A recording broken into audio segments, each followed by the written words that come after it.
Welcome to Bitcoin Fixes This, where we explore the impact that Bitcoin will have in all aspects of society.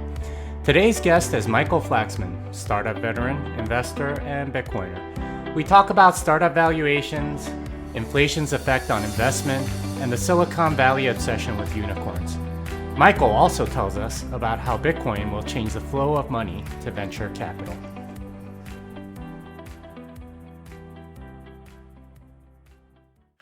Michael Flaxman, how are you these days? I'm doing well. 2020 has definitely been a strange year, but life is good.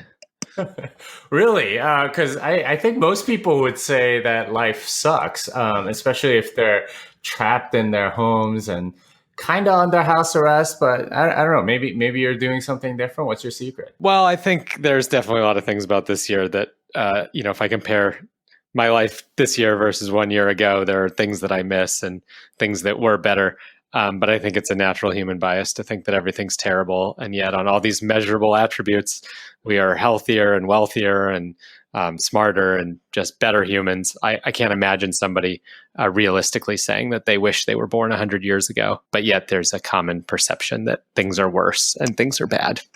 Yeah, and speaking of that, there's a lot of things that continue to make civilization better. And of course, in order to do that, you always need entrepreneurs. And that's what we're talking about today.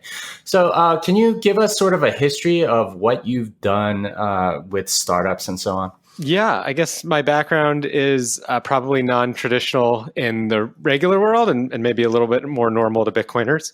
But I was always interested in entrepreneurship, coming up with business ideas since I was little, most of them terrible. But I loved entrepreneurship. I took and TA'd some courses in entrepreneurship in college, and I always knew that I wanted to be involved in startup world. And as a strange aside, when I was in college, in the early aughts, it was all about like old school entrepreneurship. Maybe this is a Brown thing that I went to Brown University and maybe Brown is just a little disconnected, but it wasn't about tech startups. It wasn't the Stanford vibe. I remember literally in one of my courses doing a project presentation of like a Harvard Business School case study type thing on vitamin enriched beer, what we were calling Vita beer, just like a classically dumb college kid idea. And everything back then was about, Excel models and factories and widgets and cogs. None of that was relevant later in my life at all. It turns out learning to code is a much, much, much better approach. Bits don't cost anything. They're not heavy. They don't expire. It's much easier to build business around bits. And so I went into the traditional financial world. I was a management consultant for banks and insurance companies for all of a year at a very prestigious firm advising companies around the world, which was super bizarre experience. My first project was in Bermuda. My last project was in Sao Paulo, Brazil. I did not like management consulting or the traditional finance world at all, but it was a neat window into how these organizations operate. For point of reference, my project in Brazil was there because we were there because a trader typed in the wrong entry on their keyboard, what's called fat fingering in the biz, and wiped out about $1 million US. And this had happened a lot of times at this bank, which was at the time the third largest bank in Brazil. And so basically they got these management consultants to come down and, try to tell them how to fix this problem. I'd never been on a trading floor before. I didn't know anything. I didn't even speak Portuguese. Turned out their English language was very limited. The project was in many ways, I thought kind of a joke, but that was sort of my bizarre experience in finance world. And I started looking for more entrepreneurial things to do. And I had little side projects and hustles that didn't really make sense in the context of like a very professional, busy, globally jet-setting job. But ultimately found my way into working on this company called Thumbtack.com on nights and weekends. And this was in 2008 when the financial crisis was hitting. And for a long period of time, I basically didn't have to show up to work. I used to just wear my BlackBerry on like loud, and every time I got a boring email about some mundane thing, I'd jump to check it. And the idea was I could like hop in a cab and run to the office if I had to meet with anyone and pretend like I was just getting coffee and I was out for 20 minutes. And so I was working on Thumbtack for months like that until thankfully in I guess that was January 2009. I got the great, very fortunate news that I was laid off, as happened to about 2/3 of my coworkers. I was just sticking around for the bonus to leave anyway and go full-time on Thumbtack. And they gave me the bonus and a bunch more if I promised I wouldn't sue, which I had zero intention of doing. So that was my experience getting laid off, was that it was the best thing ever. And it was funny to see different people's reactions. I remember there was a guy in the San Francisco office who we'd worked on this project in Hamilton, Bermuda together. And he didn't like the company. He was applying elsewhere. He'd already gotten a job offer that paid significantly more at a company that you would say, was better. And he hadn't accepted yet. Everybody's offer for like what you have to sign to say you won't sue and what they'll pay you out is different based on your bonus and seniority. And I think his was like $70,000 they were going to give him. And he had a better job offer that he was going to take anyway. So they were just going to pay him to quit effectively. And I remember he was crying. And I thought, like, why are you crying? You're getting paid $70,000. You were about to put in your notice. And he said, well, what am I going to tell my parents? I'm so ashamed. And I guess part of this is a way of saying that seeing the current crisis that is maybe not a recession. It's very bizarre what's happening right now. I'm at least experienced with my friends all getting laid off and the bizarre experiences that happens when a boyfriend, girlfriend that work at the same company, one of them gets laid off and one of them doesn't. Maybe the one that got laid off was going to business school anyway and is thrilled, or maybe it's the one who is going to business school and desperately wanted to get laid off and didn't. So the dynamic in that weird rent-seeking world is kind of strange. Yeah, it's crazy how much you had to endure in order to like find your way to entrepreneurship. Or what caused you to leave Thumbtack, and then what else did you do after that? Yeah, so I was working on Thumbtack for 3 years. The first year we were in my co-founder's brother's house, and the next 2 years we were in my house, and it was like eat, sleep, breathe Thumbtack, nothing else. I remember at one point I realized I hadn't taken a day off in 100 days. And my thought wasn't like, oh, I need to, I should take a day off this weekend. It was just like, oh, that's an interesting observation. At another point, my co-founders almost bet me $1,000 about whether I could not leave the apartment for a month because we worked from home anyway. And from my perspective, we had fast internet. We had a chef come cook our meals. And I just wanted to work. So it was like, I can go a week without noticing. I think I could do a month. And fortunately, for longer story reasons, the bet never materialized because I later read their plans and they were going to shut off the water and the power. So I don't know what would have happened. I'm stubborn, but that would have been challenging. So yeah, Thumbtack was an incredible experience. I had a side project at the time that was tracking all of the listing data on Craigslist. I used to be a prolific Craigslist buyer of used goods. So every, big screen monitor back when those were expensive, every Aeron chair, even, random things like I'd get a conference table from a law firm for free that might have been a $10,000 table when they bought it. And, I remember me and my co-founder like getting a zip car and rushing down to, that one was in Santa Clara, to pick up this table because we're like, this is highway robbery. And so I used to track all of this data on Craigslist. And in fact, we did cross-posting on Craigslist at Thumbtack, and we messaged their users. That was one of our growth hacks, and I did get cease and desisted by them, and had a weird history with Craigslist. But I was sucking in all this data, and I was buying all this stuff. I ended up like accidentally building this company called Priceonomics that was a Y Combinator company that's still around, but now does very different things. And we built price guides for everything. So if you wanted to know what like a 9-year-old road bike that was $1,500 when you bought it was worth today, well, we had aggregated all the listings, and we could tell you one went in Virginia for this much, last month, and another went in Seattle for that much. And so I got an experience building like a web crawling SEO business, which Thumbtack was also an SEO business.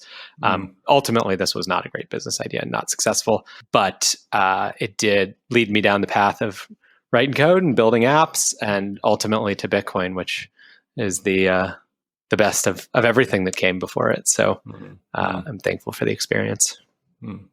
Well, so these two companies, Priceonomics and Thumbtack, what were the capital structures like? What was the money aspect, if you will, of the startup? What were the economics like? Yeah, so I learned about this and I had no exposure, and I didn't even have that much exposure to rich people before doing this. And if you raise money, there's not many people that are like, oh, here's $100,000, and like I just met you and I don't really understand what you do. Those are rich people.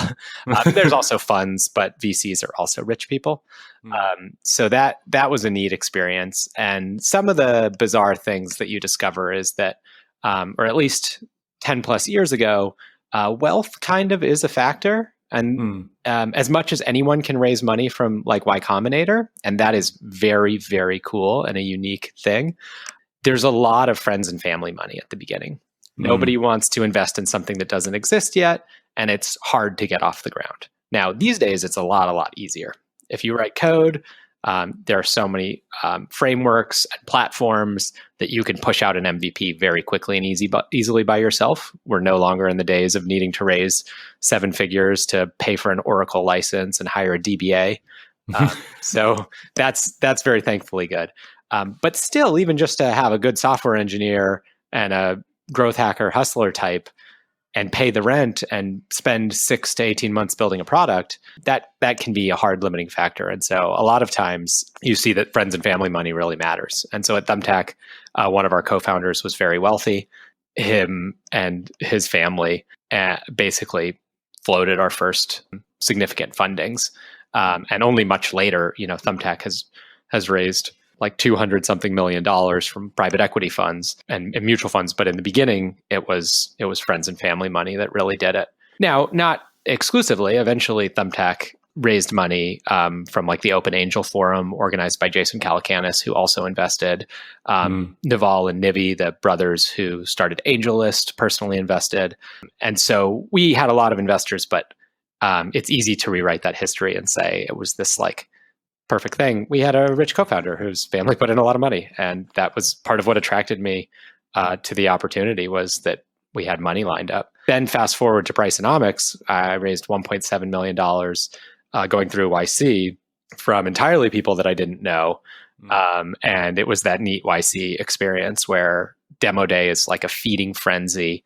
All of these investors want to invest right after these companies present before they fill up their rounds, and they're no longer taking money. And so, shut up and take my money. Yeah. Oh man, you get the weirdest experiences. Like I remember one investor came up to me, and he was great and did invest, and I like this person. But his opening pitch was, "Hi, I know MC Hammer, and I might be able to get him to endorse your product." And I just remember thinking, like, what bizarre world am I living in, that people are like coming up to me and begging me to take their money and telling them like, maybe I'll get an endorsement from MC Hammer or something, which we did not get and wouldn't have made any sense.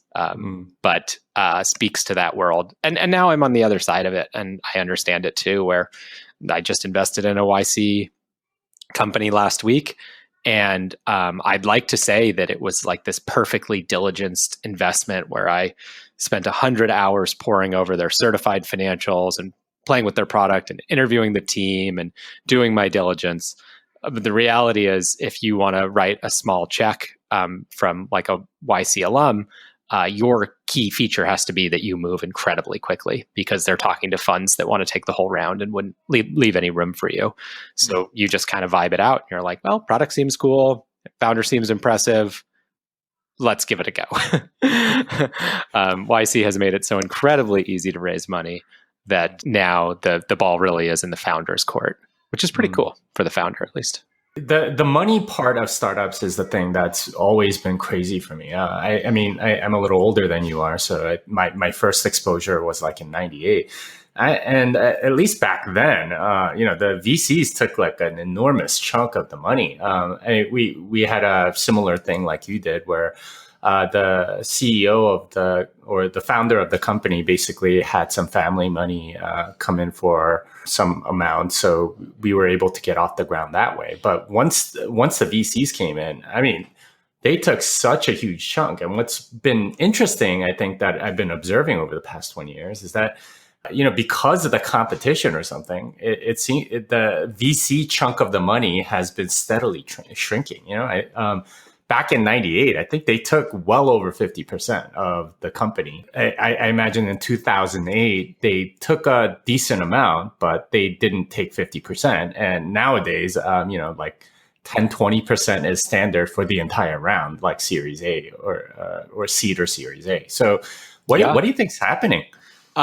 Basically, it's a supply and demand thing, and there's a large supply of capital that's chasing fewer and fewer deals. And so, or I don't want to say that it's necessarily fewer deals, but the supply of capital has grown faster because everybody wants exposure to alternative investments.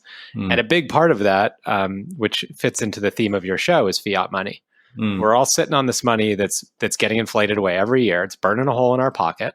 We're looking at the stock market saying, hey, wait a minute, these PE ratios don't make any sense. This doesn't feel like I'm investing in future cash flows. This feels like I'm just auto parking X% of my paycheck every month into some either target date fund or now index fund or potentially robo-advisor. But I'm effectively storing value. It's not 100% store of value. It's not a pure store of value.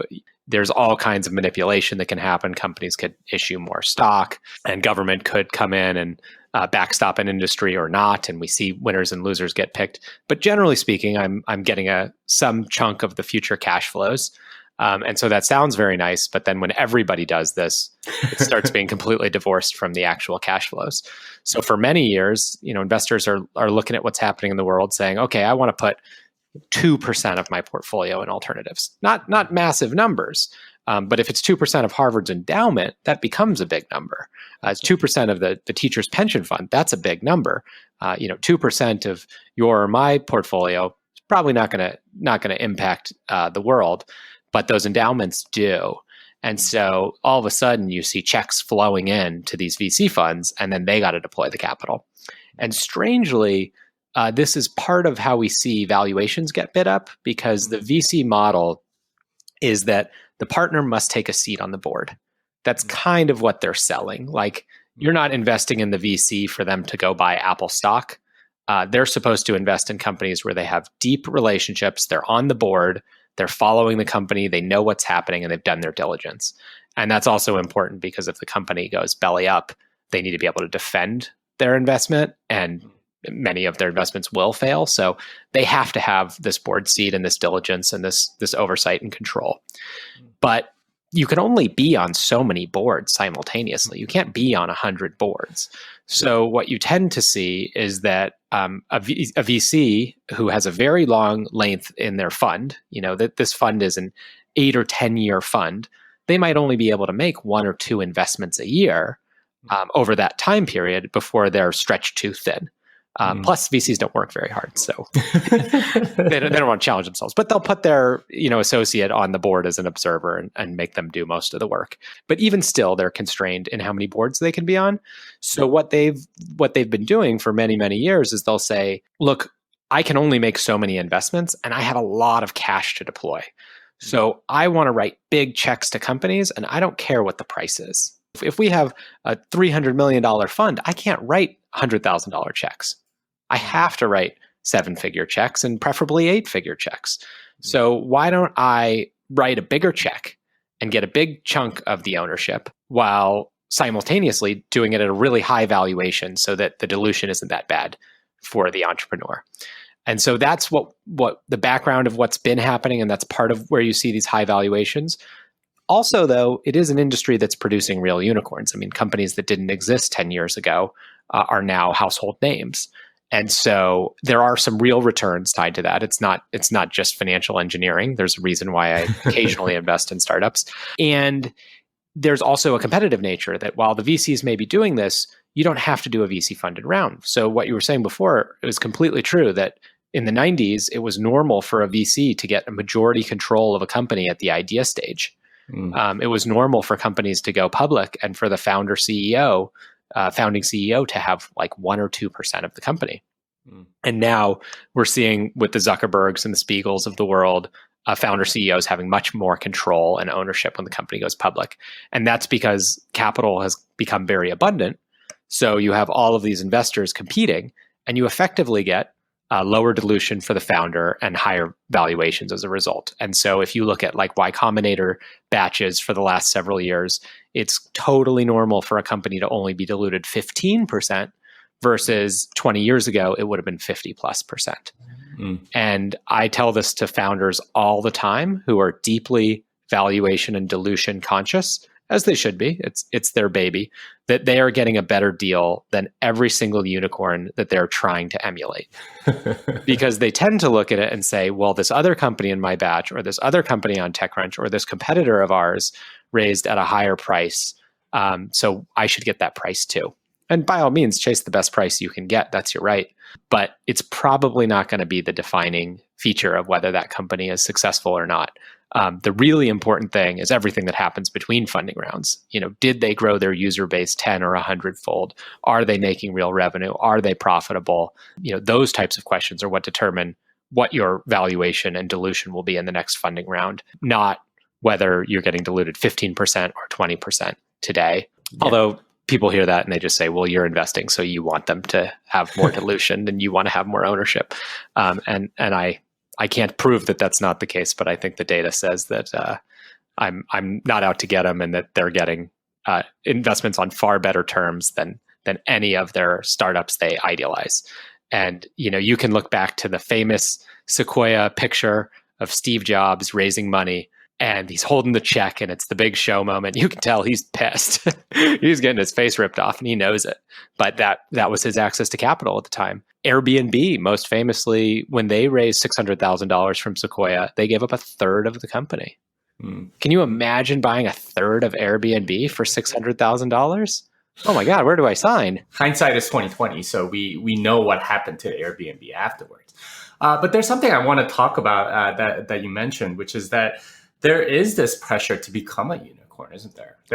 Like these VCs don't want to put in any money unless there's a potential for it to be at least $1 billion. Can you talk about that a little bit? Yeah, that is 100% their model. And the idea is that most of the companies they invest in are going to fail. Some are going to be base hits, maybe return their capital and then some, maybe even a 200% return. And then some tiny minority are going to be grand slam home runs, unicorns, or now I see the focus has moved more to decacorns, companies that could be worth $10 billion. And it's kind of the unfortunate reality of the nature of their business. So if you look at Y Combinator, and I keep using them as an example because I think they do a great job. I'm an alumni. I like how they've improved startups in the startup ecosystem. I think they're generally a good actor. And if you look at their model, they publish their winners pretty much. I mean, they're not totally transparent in all their investments, but they're a private company and they don't have to be. I believe the last time I looked at the stats, Dropbox was responsible for more of their returns than the rest of their companies combined. That stat may be out of date now. But then when you remove Dropbox from it and you said, okay, let's pretend they didn't invest in Dropbox, Airbnb is now responsible for more profit than the rest of their companies combined. So the business model just becomes, how do I get that Airbnb? How do I get that Dropbox? And because of that, the FOMO is palpable. I'd rather make 5 bad investments just to be sure I'm in the one good one. That's where you do get a lot of bizarreness, both culturally and in terms of terms. That's how you get the WeWorks of the world, where people are investing in insanity because they can't tell, and you don't want to miss out on that. What if it is, the next Tesla or whatever? And do you think that we're kind of in a bubble here? Because in a sense, like startup valuations have been going up higher and higher. And what used to be considered like Series B became Series A. Now it's like a seed round. If you're not getting at least 2 million in a seed round, it feels like you're a failure or something. It's kind of it's a weird shift that I'm seeing it, where now pre-seed is what used to be seed, and friends and family rounds are significantly more, and so on. Yeah, it's a weird thing in that these letters have become meaningless because it used to just be, they were just alphabetical series numbers. So you'd have a series A and then a B and then a C and then a D. But A had a meaning. It meant a certain number of millions of dollars, not definitionally, just in practice. Then we got series AA and then series C became popular. And when someone says to me they're raising like an A round, I just don't even know what that means. Like it could be $300,000, it could be like $20 million. And it really has increased quite a bit. Bubble's a tricky one because a bubble implies that there will be a bursting as opposed to a deflating. We might just be in a distortion where we do have these skews where we have all this printed money. It's got to go somewhere. There's obvious reasons why you don't want to put it in stocks. I didn't mention bonds before, but those are negative yields. I think it was Howard Mark, the famous billionaire investor, who called it return-free risk. The idea that you would pay the US government to hold your money over a 10-year period is like kind of magical. It tells you what a distorted reality we live in. But I'm also not saying it's a bubble that's going to burst. I think the Treasury will always pay back that money. They'll just do it through inflation. So I tend to think of it more as a price distortion than a bubble, but obviously these are just semantic terms, and it's real weird. That much is clear. We live in weird times, and I think this was actually one of your points really resonated with me, was that it's strange that we all have to become economists now. Wouldn't it be an easier world if I could just focus on what I'm good at in business and say just park all of my money in Bitcoin? People can do that. So it's great that we have Bitcoin, but Bitcoin is in its early nascent stages. It's highly speculative. If you were at the end of your life and a retiree and you were living on a fixed income, putting all your money in Bitcoin might not be a reasonable thing to do. Whereas a previous generation on a gold standard might have been perfectly comfortable putting everything in gold because it is the gold standard. And so we could see a world like that again in the future if Bitcoin's successful. And when I talk to investors, it's the same game of like, what are you investing in? Because everywhere is speculative and scary. And I don't even feel like I invest anymore because investing implies that it's non-speculative and based on cash flows. And when I look at the world, there's sort of a greater fool theory in everything where it's like, well, if something goes bad, more people would put money in here. So even if the cash flows don't back it up, it's probably a good bet. That exact argument was used. I live in Austin, Texas, and that exact argument has been used here in real estate for many, many years. That, hey, the cap rate on this real estate deal might be 2%. That's really lousy in terms of putting your money to work. But it's probably not going to go down. And if things go bad, people will want to be in Austin even more. And that argument has been largely true. If you look at the last year, Austin real estate's up somewhere on the order of 8%. Obviously, it varies. Downtown is not doing as well as like lake houses are doing great. And there's neighborhood by neighborhood distortions. But as a general rule, that statement was true. We have Tesla moving to Austin. We have all of these companies like Apple expanding their operations. Everyone is fleeing California and New York. I don't think a week has gone by for the last 4 months where I haven't gotten a contact from a very interested Californian or New Yorker who's asking me questions about everything from what's life like to how do I get rid of the franchise tax board in California or the New York Department of Taxation and Finance, who do not want to let you go.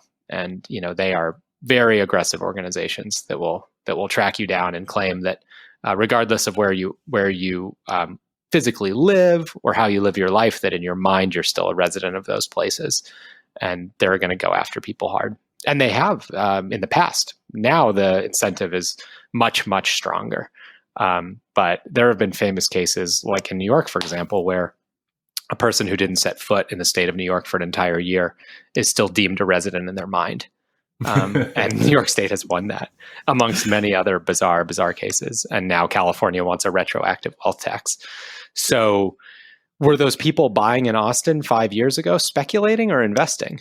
I mean, their prediction may have come true and they make money off of that. So that sounds investing like, but it's really bizarre. We're so detached from the world of like, I'm going to make widgets and people want to buy these widgets. And here's what it costs for me to make these widgets. And here's how I can market and sell these widgets. That just feels like a bygone era.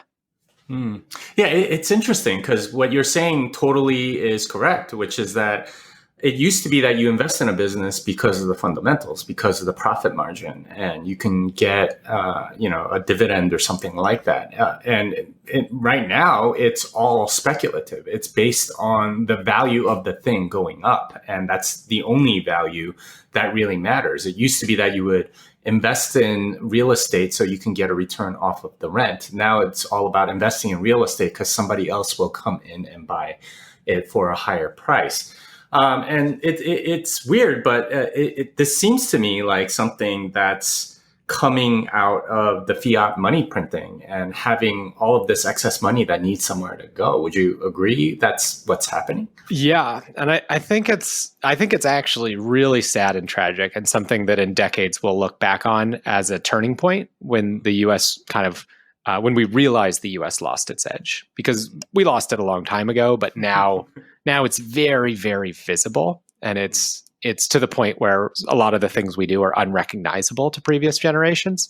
And so I think this is a very scary part of the transition from a capitalist economy to a managed economy, because it's not a bubble that bursts. The US really can print an infinite amount of money, and the men with guns can tell people what to do. And that continues to be true always. So, we are so wealthy, and we are so far ahead, and we have so many advantages in our favor that the sky is not falling. The US will continue to be a prosperous place to live for many, many years. But at the same time, the Venezuelan stock market has never not been at all-time highs. Does that make it a good place to park your money? Because that's kind of the direction that we're headed in over the long term of many decades. Again, we're all going to be fine now. Thankfully, there's Bitcoin. So that's the only opt-out investment. It's the only thing that I'm excited about. I think it's criminally undervalued.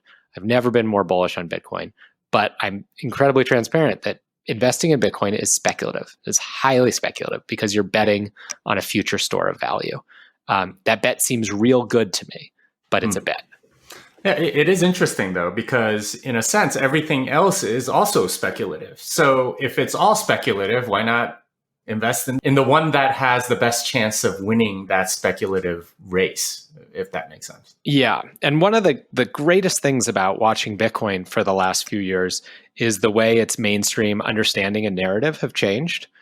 Obviously, we're still going to have new shitcoins and new scams every year forever. A sucker is born every moment. And it's probably not going to be Litecoin or Dogecoin or ETH or EOS or Tron or IOTA or some DeFi thing. The next thing's going to be some other thing that is purportedly different. So those scams will never go away. But the knowledge of what Bitcoin is has become universal. Even shitcoiners will tell you Bitcoin is very scarce, provably scarce digital gold. That's what it is. And we're seeing adoption now based on the establishment of that narrative that is so exciting. So I look at things like Paul Tudor Jones, who is not a crypto guy, not a blockchain guy, not a tech guy. He's just a global macro hedge fund guy who's made some very good bets in his life, and he is a billionaire. Interestingly, he also tax refugeed himself and left New York in 2015 or 16, I believe. And his office in Greenwich, Connecticut, is basically deserted at this point. Connecticut is in a death spiral for many years that Chicago is on the verge of becoming, and California and New York have many years ahead of them before they become.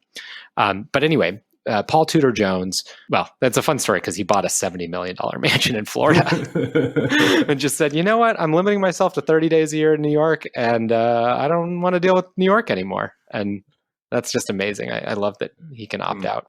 So he says 1% to 2% of his net worth in Bitcoin. And that is such a strong statement. I mean, one of the biggest complaints about Bitcoin that's very legitimate for many years is that we don't have credible mainstream Bitcoiners. All the Bitcoiners are kind of fringe people with something that's a little bit different about them. And I wear that as a badge of honor, but I recognize that you hang out with Bitcoiners, you will see weird stuff. And that's not confidence inspiring for mainstream investors. And now that everyone knows what Bitcoin is, and we're starting to see the Paul Tudor Joneses of the world or the MicroStrategies of the world go long on Bitcoin in a meaningful way, it becomes very clear what the next move is, at least in the eyes of Bitcoiners. What's so scary is that we are now speculating on speculation. This is naked speculation at its core. And Bitcoin is the best speculative asset in human history. Obviously it has the monetary properties, the portability, durability, divisibility, recognizability, scarcity, those properties where it crushes other stores of value. But they are so speculative. And so it's a weird game of sitting around seeing how other people are going to move. And, if there's a virus or a war or a crash or a boom, or who knows what's going to happen in the future, how will people react to Bitcoin? And in the long run, I'm incredibly bullish. In any of those events, I couldn't tell you.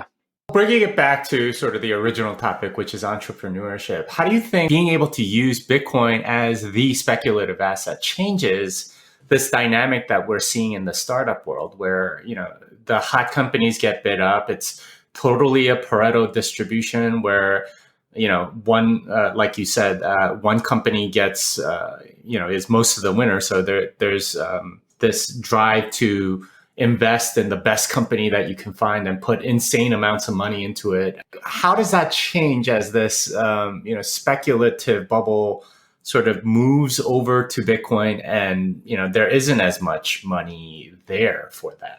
Yeah. Well, I think we're a long way from seeing a change because it's easy to look at it from a Bitcoiner's perspective and say, wow, Bitcoin has had this amazing 11-year run. It's so great, all the things that are happening. It's like delivering on its promises and it's so exciting. But Bitcoin is still so tiny. Apple is a $2 trillion company. Bitcoin is not a $2 trillion enterprise. Which affects me more personally. Like if Bitcoin versus Apple went away tomorrow, I'd be bummed if I had to switch phones, but like I've had Android in the past, it wouldn't be a problem. If Bitcoin went away, I'd say like, where's humanity's hope? So that gets back to my personal belief that Bitcoin is criminally undervalued. If we were in a world where Bitcoin's valuation was up, on the order of 100x, and it was being used by corporates, by nation states, by individuals, and it had this sort of de facto gold standard like existence, which I am optimistic and hopeful will come. If we had that world, then you could just park your money in Bitcoin. And again, that example of a 70-year-old or 80-year-old retiree putting their savings in Bitcoin wouldn't be crazy. Whereas today, when a boomer asks me about Bitcoin, I'm like, well, I love it, but I don't know if it's for you. But the thing that's interesting to me, and I'm starting to see this a little bit, is that especially among crypto funds, they're having to justify to their LPs why the investments that they're making are better than Bitcoin. Because that's almost the first question a lot of these LPs ask is, why am I putting my money with you if I can get this return in Bitcoin? What are you doing to add value on top of Bitcoin? Their baseline seems to have changed. Yeah. And that's one of the nice parts about Bitcoin's narrative and purpose being broadly recognized is that it has taken on the role of the reserve asset of the cryptocurrency economy. And I hate talking about cryptocurrency because anything that's not Bitcoin is almost assuredly a scam. But it is true that these scammers know what the best asset is, and they want Bitcoin. And so you see that in subtle ways, from how order books are priced to the reality that when people pull off an exit scam, they exit into Bitcoin. And it makes sense. I want the money that everyone wants, and that's Bitcoin. So I look at that world and I think, okay, this is gonna go well for Bitcoin. This is like one more sign that the stars are aligning. MicroStrategy did not buy shitcoins. I think there was a time in 2017 where the narrative was still very unformed, and a very popular opinion amongst the Silicon Valley VC types was the next Bitcoin. Because you kind of saw things in parallels of centralized companies, which are obviously different to a Bitcoiner, but to an outsider, it's a tech investment. And you look at like MySpace getting beat by Facebook and you think, I want to invest in the next MySpace, the Facebook. Google beat Alta Vista and Yahoo. I want to invest in the next Yahoo. I don't want to invest in the old Yahoo. And then there's all these other, stupid things like unit bias where they're like, Bitcoin, that's, thousands of dollars. Like, I'm going to buy this shitcoin for $10 and I'll buy a bunch of them. And it's amazing that unit bias that is absolute nonsense. I mean, obviously it's only about percentage of the pie is so powerful. But it is. That's how human psychology works. And so in 2017, we just saw this rush for the next Bitcoin. And I saw this sell. At the time, I was living in New York, and I would talk to some of my friends that worked in traditional finance. And it was amazing how predictably they all described what were essentially shitcoin hedge funds in positive terms, because they all started with, it's the next Bitcoin. Then they said, I don't have to custody and I don't have to deal with any accounting. That sell just really, really resonated because they're used to paying people to give them advantages. And so they would figure that there's somebody out there who has an advantage in what the next Bitcoin is going to be. And so they'll just pay to invest in that person. And that sort of reeks of a rent-seeking style investment where you're used to having to pay to get into a club and get access to better deals. But fortunately, now accounting for Bitcoin's understood. I wouldn't say it's easy, but it's understood. And if you're a big enough fund, you can hire professionals that will just take care of this for you. Custody is in the same group. You can do, if you want to own your own keys, you can use like a Casa or Unchained style multi-sig, not without some asterisk issues there. For people who know me, they know that I'm very deep into multi-sig and Bitcoin, and there are some challenges with any third party. But you can use something like that, which resonates really well to a lot of institutions, or you can just go fully trusted and do like a GBTC Coinbase type thing, which again, I have deep reservations about that. But most people just want exposure to the price of the asset class. They don't want to actually own Bitcoin and have this insurance policy that money can't buy, and they're okay with that. So that narrative from 2017 of I'm going to buy the next Bitcoin, I'm going to get custody dealt with for me, I'm going to get accounting and reporting done for me, it just doesn't really make sense, especially in the context of these crypto hedge funds blowing up and underperforming. And so a sucker is born every minute, and there will be a new scam, but I don't think we're going to see that one again. It is interesting that so many VCs and so many funds sort of see Bitcoin as kind of a tech play when it's actually not. It's very different. They're familiar, of course, with the things that they invested in, whether it's Facebook or Google or whatever, like the big winners in the last 20 years. Do they have to change some part of their mentality? What's the thing that's limiting them from seeing Bitcoin for what it is? Yeah, I think most realistically, they're never going to understand until Bitcoin has already become successful, because they look at the world through this lens of startups. And there's sort of a paradigm of how you see inherently very centralized startups. And I don't mean that in a bad way. PayPal is centralized, Uber is centralized, and that may affect how you want to use those services as a consumer. But as an investor, that's been phenomenally powerful. Companies like Amex and MasterCard and Visa make a ton of money. And so they just want to be the Amex, MasterCard, and Visa of crypto. And that's how they see the world. Decentralization is like this anathema to them. It doesn't make sense. It doesn't fit their model. They've never profited off it. And the only thing they can compare it to is the Linux graybeards of the 90s who said, no, don't use Microsoft. And they are like, this is irrelevant. We don't care about this. But when it comes to a currency, you want the money that other people want. And it's very hard. I wouldn't even say very hard. It's impossible, I think, to go from a centralized money to a decentralized one. We only tend towards centralization over time. And Bitcoin is head and shoulders above everything else in decentralization. If you truly understand how it works, there's nothing that's like a close second. And so there's only one decentralized scarce commodity in the world, and it's Bitcoin. What do you think investment within more of a Bitcoin standard looks like? Because right now, as you were saying, so much of it is based on this unicorn or deca unicorn model where you have to find the one company out of 2 years worth of startups that's going to make it, and you have to make sure you have invested in that so that you get the returns that you need. Like, how does that change? What happens, do you think? Yeah, so I don't know. This might be my controversial opinion, but I don't know if it changes all that much. I think what Bitcoin really does is forces governments to become more competitive.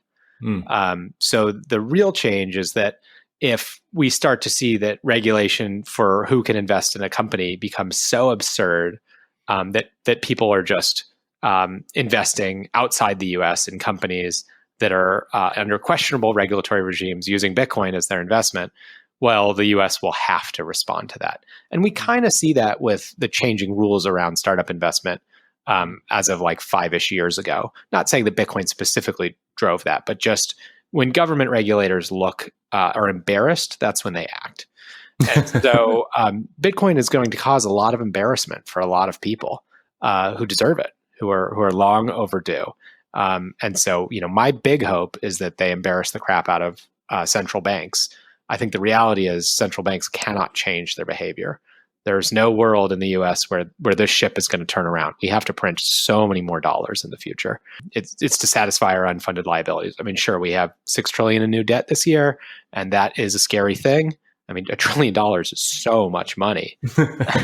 And I don't think we're like out of the woods on this potential recession here. So I imagine there's going to be more stimulus and more stimulus and more stimulus, more people being paid more to not work than they were being paid to work, and politicians promising you more money than the other guy because the other guy's an asshole if he doesn't promise you this much money.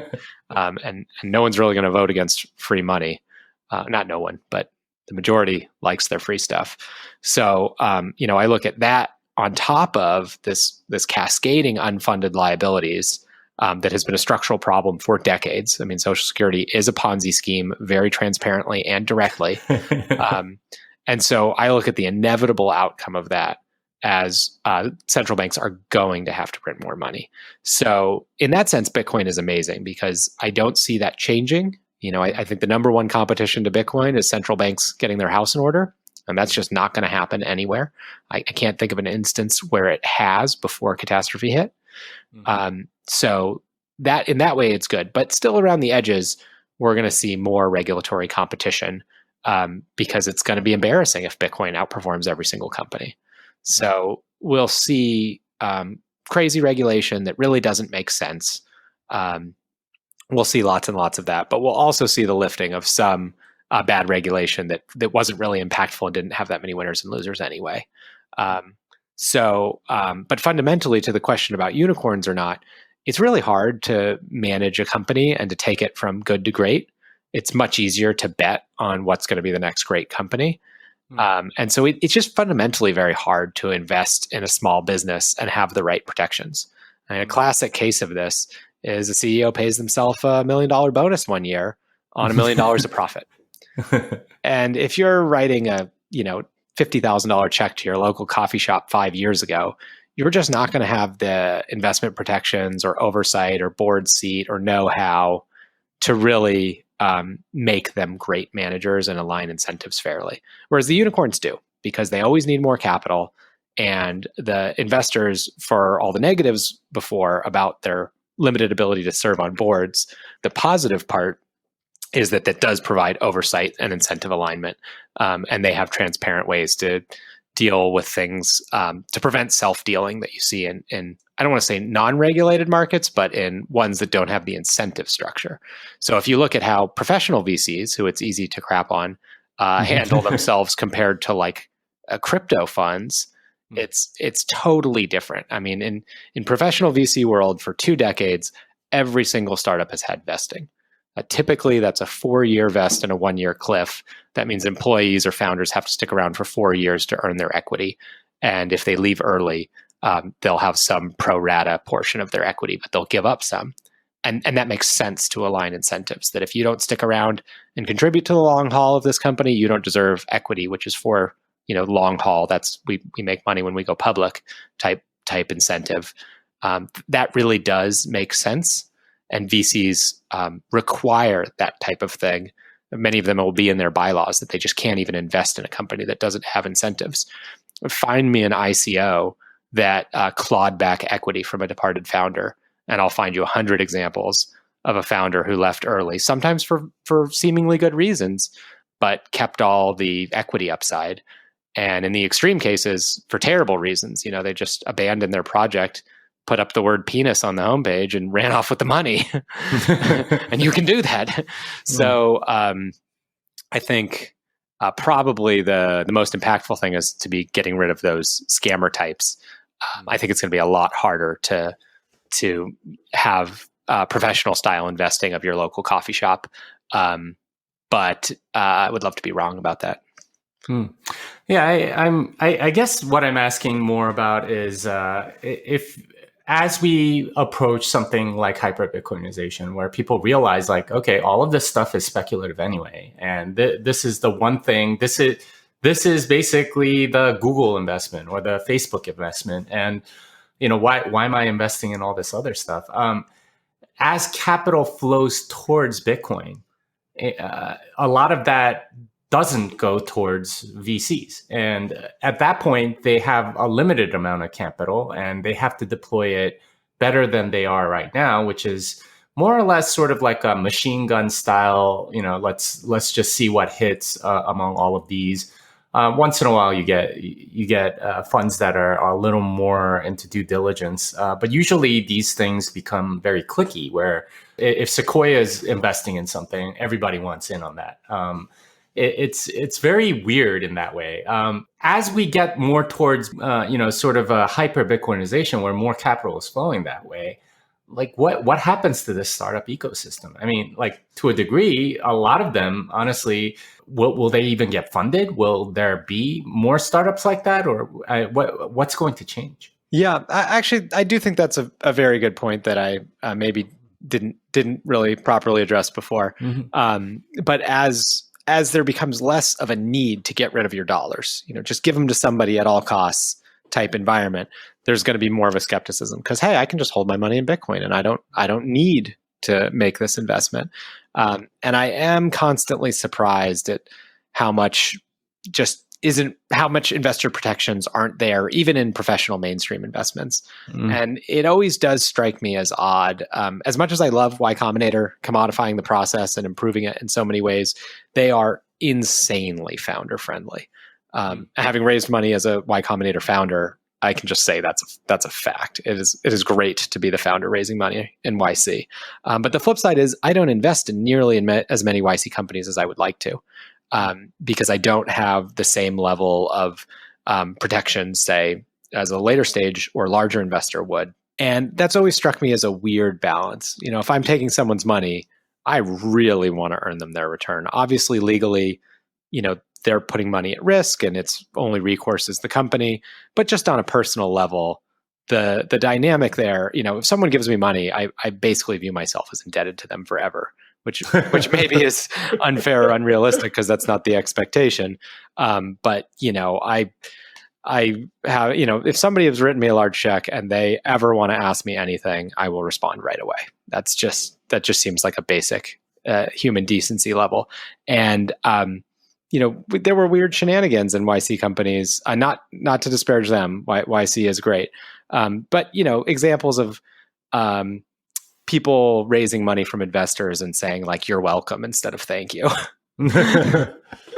And really, I think that is putting the cart before the horse, but it is possible because we have this environment. And so in a different macroeconomic environment, it might be much more transparent for people to follow best practices very, very thoroughly and consistently to avoid even an appearance of impropriety. Whereas right now, so many deals get thrown together on sketchy paperwork really quickly with terms that don't perfectly align incentives. And it's just amazing how common that is.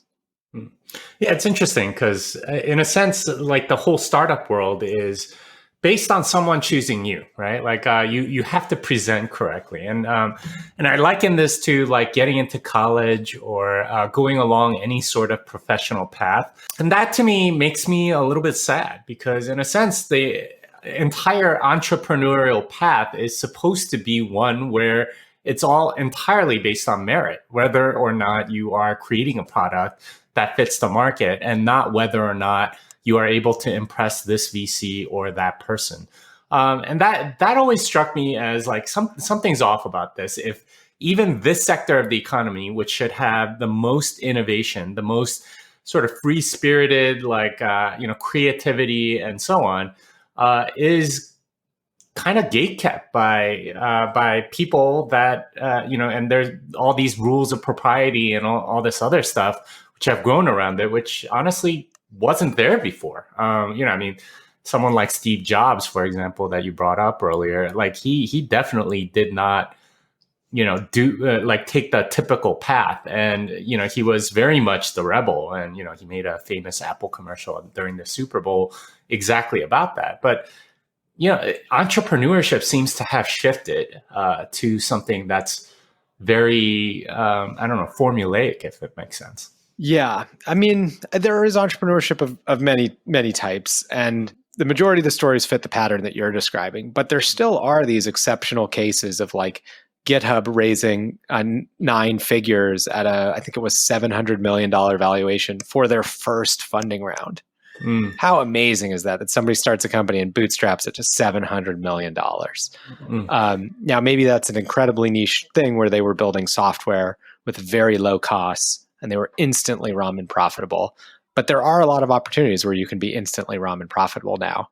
And that's a very cool thing. So you have, on one hand, you do have these gatekeepers and this bizarre system. But on the other hand, the cost of starting a company has dropped through the floor. And so if you can write code, there's a lot of opportunities available to you. And by the way, you can learn to write code online for free without going to school. So it's sort of a bifurcation where there's the standard path, which is in many ways getting worse. And there's options that previously didn't exist before that are in many ways incredible. And it's up to the individual to navigate it. But I guess that's always been the case.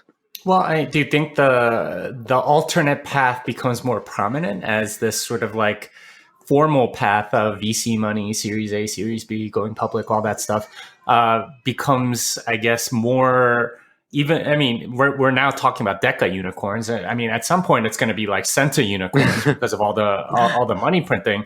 Like, it's just not realistic to create another Facebook or Google. Like, those companies come around like maybe once or twice every 10 years. It just seems so crazy that's the only thing these people, that formal path, really cares about. Like, what about the rest of the economy? Like, do you see more of that happening as we go towards Bitcoinization? Well, this might be one of my controversial or sad views, but I don't see the level of productivity growth we've had in the past as remotely sustainable into the future. And so I think so many of these companies like Google were once in a generation events. Today there's search engine competitors. I use DuckDuckGo sometimes. I think it's a great product. But we've already gone from not being able to search things on the internet to being able to search things. We're not going to get 10 times better search or these amazing productivity changing companies in that field. Now, maybe we'll get them in the next thing. Maybe it's going to be drones or AI or VR or something. But, we've seen famous examples like Peter Thiel for over a decade, I think, calling this out, saying like, hey, we were promised, flying cars, and we've got apps that you can tweet in. The productivity growth fundamentally isn't there. And what we did get was software ate the world, and we got incredible one-time gains because we took manual processes that were done by expensive and inaccurate humans, and we automated those. And there's so much room for that to get better. I mean, that will be the story of our generation, is we're going to have all this garbage software that just gets magical UXs over the next few decades, much slower than we'd like, but still amazing for the course of humanity. But improving UXs doesn't fundamentally alter the course of humanity. It just makes the software work together better, and it'd be a little less grating to like do your taxes. So I think we're going to see much slower growth in the future. If I had to bet, it's the combination of all this money printing and the reduced productivity we can almost look to Japan to see an example of what that might be like. And, they call it the lost decade. And I wouldn't be surprised if we experience something much like that, which is a little bit sad. It's more fun to be going up the curve as an empire than watching it stall out and decline. Well, to be fair, the lost decade was largely due to the insane money printing, and that happened with the yen, with their establishment of a independent central bank in Japan and so on. But yeah, with regard to the U.S., that may very well happen with the dollar. I don't know. It seems like there's a whole Bitcoin economy that can sort of rise up. I'm at least hoping for some people to create companies, based on the savings that they make in Bitcoin, creating new goods and services, and not needing to be a deca unicorn in order to be successful, and creating more sort of lifestyle-ish businesses that are smaller but still providing lots of value. And I don't know if I necessarily want another Google or Facebook. I mean, these giant companies actually, I think, have way too much power and too much regulatory capture. I don't know. Is that necessarily a bad thing? Yeah, I think it's just really messy, because on the one hand, I look at Google and wow, do they make my life better? I mean, we scheduled this meeting using Google Calendar, and I still use Gmail as my main email platform, although I do more of my communication on Signal, and Proton Mail is great, but I have so few friends that are on that I don't even bother making it my main. And Google Maps is incredible. Even Google Docs and Google Sheets are fantastic. So they do have these negatives, and the regulatory capture is real. Their position on China is morally very dubious.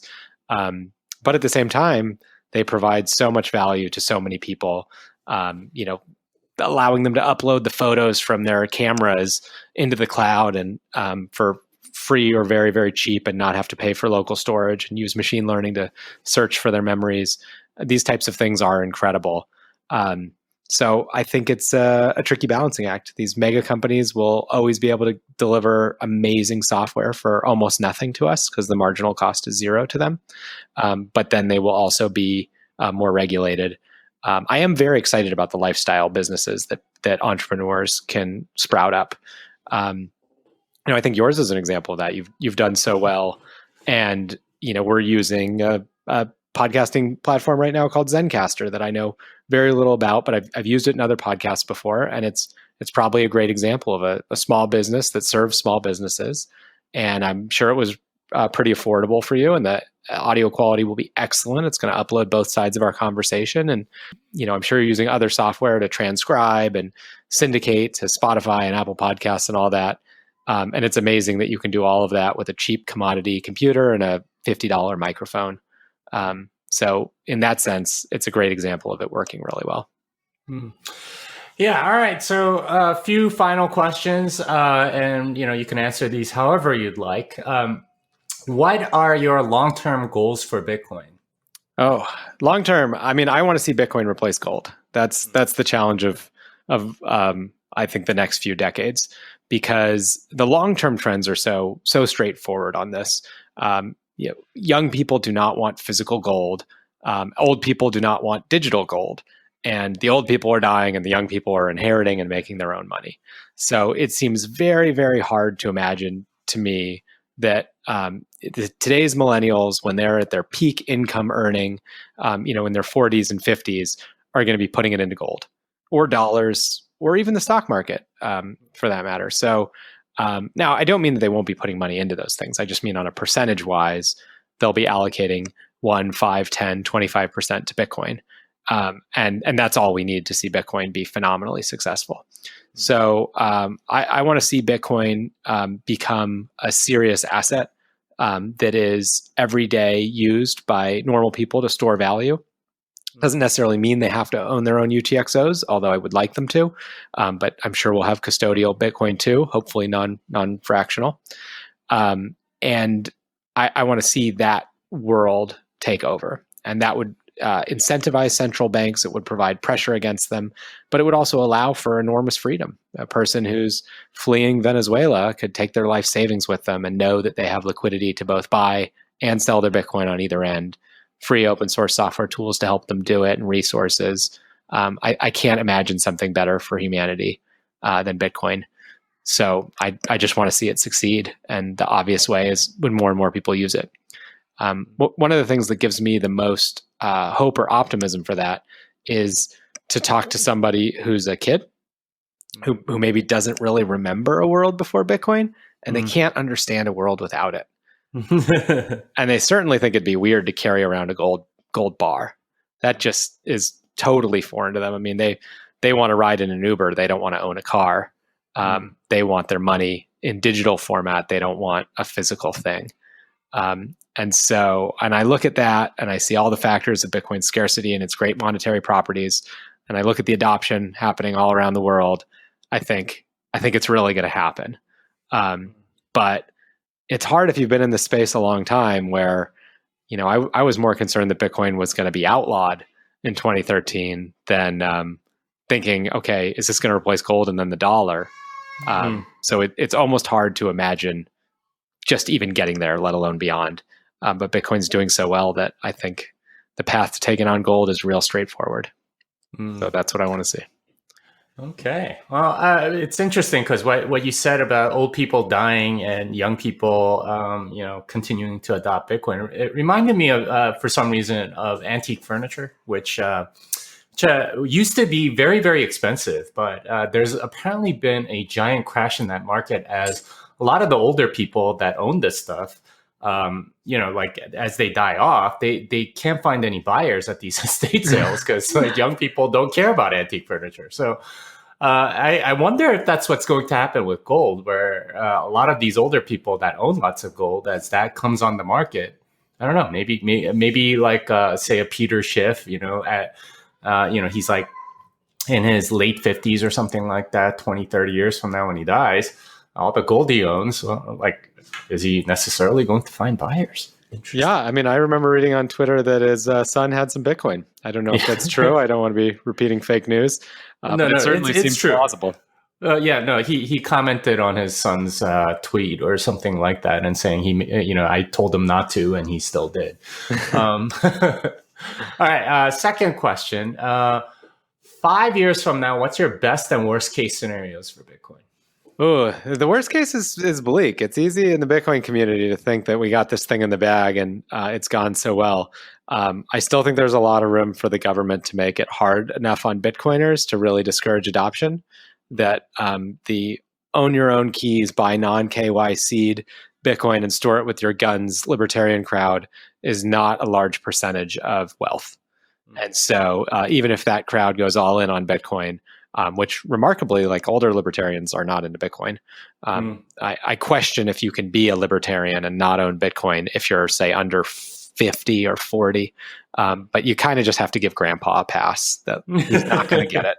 And that's just what it is.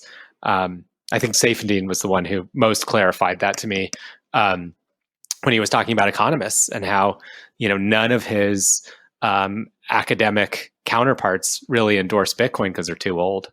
And they've made their reputation, they've made their understanding of the world, and it's just not going to change for them. But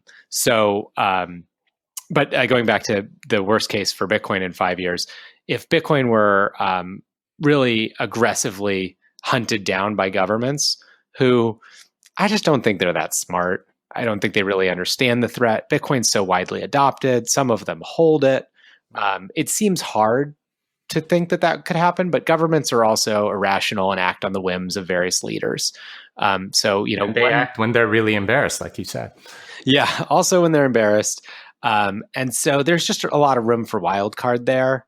So that would really scare me if the government tried to outlaw Bitcoin. I mean, we saw them outlaw gold. That did happen in our history. So that would sort of be my worst case. My best case scenario? Oh, it's so good.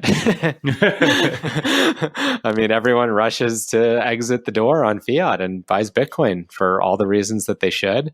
And, we keep seeing inklings that this is just going to work. We have more exchanges, more liquidity. We have, as much as I don't like shitcoins, these stable coins are great for providing liquidity to exchanges around the world. So if somebody in, Australia or I'm trying to think of not US not just U.S. driven companies, but if somebody in like in Australia or New Zealand wants to place a $100 million buy for Bitcoin, that cross order book liquidity now exists thanks to stablecoins and arbitragers. So that's amazing that billionaires all over the world can just pursue this in their own countries, and they have custody options, and they have hardware wallet options, they have multi-sig, they have the ability to do better anonymization of their coins. I see all the stars just aligning for these people to be able to do this, and if they want to, and I really think they should want to, then we'll see that happening. And obviously, that means the price would go way, way up. So that's what I'd like to see, and then liquidity would become amazing. We'd just have incredible depth, and then we could see Bitcoin potentially on the horizon become used as a method of payment. Now, maybe not actual Bitcoins, maybe Lightning, maybe side chains, maybe some other technology, maybe some custodial Bitcoin as well, where you'd have a checking account with Bank of America and put $500 worth of Bitcoin in there and spend it over some time. And there's some trust issues there. But we could see Bitcoin really take off as a store of value and be credibly looking at being used as a method of payment. And if I really want to be excited about Bitcoin's future, it would be to see a central bank hold it on their balance sheet. But I think that one's farther away than 5 years. I don't know. That might already be happening. All right. 20 years from now, how do you think Bitcoin affects entrepreneurship and startups?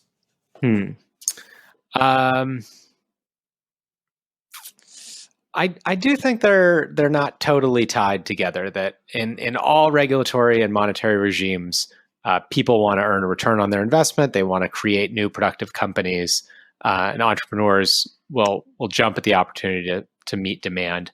So I think Bitcoin improves everything about the process. We could see less regulation. We could see less FOMO and just getting rid of your dollars at all costs, and more diligence. And that diligence could lead to better protections and better incentive alignment. But I think fundamentally, entrepreneurs are kind of, the ICO hustlers are all entrepreneurs too. And if they weren't pitching ICOs, they'd be pitching some other MLM or some other snake oil or some other Kickstarter or some other product, some of which may be good. Not all of them are necessarily terrible, but the vast majority of them are. And I think that will always be true. It will always be a buyer beware world when it comes to investing, as it should be. All right. Where can people find you? Best way to find me is on Twitter. It's like my name, @mflaxman. It's also my GitHub handle if you're into software. All right. Well, thank you for joining me in this episode. Yeah, that was good. Thank you, Jimmy. This has been a blast.